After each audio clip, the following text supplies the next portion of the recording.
So, a tree falls in the woods and no one is there to hear it. Does it make a noise? To understand that, let's look at what sound is and how it works. Sound is waves that travel through some medium, like water, or in this case, air.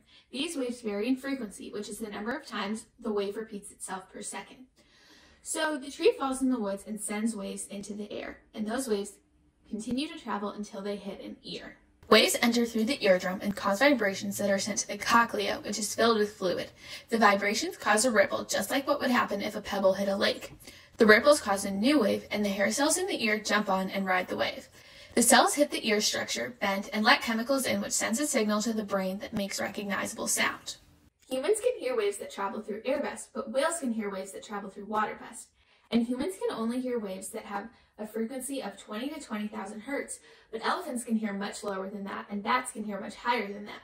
Okay, so now let's say a magical tree appears on the moon far, far away, and an astronaut just happens to be there right when it falls down. Since there's no solid medium for the waves to travel through, they'll fall apart and the astronaut won't hear a thing. But now, with new fancy technology from NASA, we're now even able to hear in outer space. Scientists are able to map out a different kind of wave called plasma waves. Plasmas make up about 99% of all matter in the universe and are mixtures of really hot gas that create a jumble of positively and negatively charged particles. Electric sensors and search coil magnometers aboard the Van Allen probe satellite, which is really just a high-tech ear, are able to detect changes in the magnetic field and feel the plasma waves. And then scientists are able to create visualizations and transform those waves into sound waves that we're able to hear. Light is pretty similar to sound. It needs a source that creates waves, a medium for those waves to travel through, and then an ear equivalent, also known as an eye, to receive those waves. But wait, space is empty and space is dark, so what is going on? Well, a few things. First, light waves can travel in different frequencies, just like sound waves.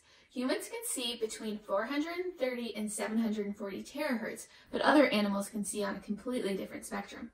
The sun in the sky just happens to be in the middle of that range. And until that wave hits something like a flower or a water drop or even a blue wall, it hasn't made a wave in a frequency that our eye is able to receive. Well, the tree falls in the woods and makes some waves that might be sound if our ears are there to receive them. And the sun and distant stars make light waves that might be seen if our eyes are there to receive them. And these cool headphones take the sound waves that I don't want to hear and cancel them out with opposing waves, giving me silence. So are light and sound the waves, even in darkness and silence, and we're surrounded by light and sound, just choosing which ones to experience? Or do waves become light and sound after they've hit our ear or eye? You tell me.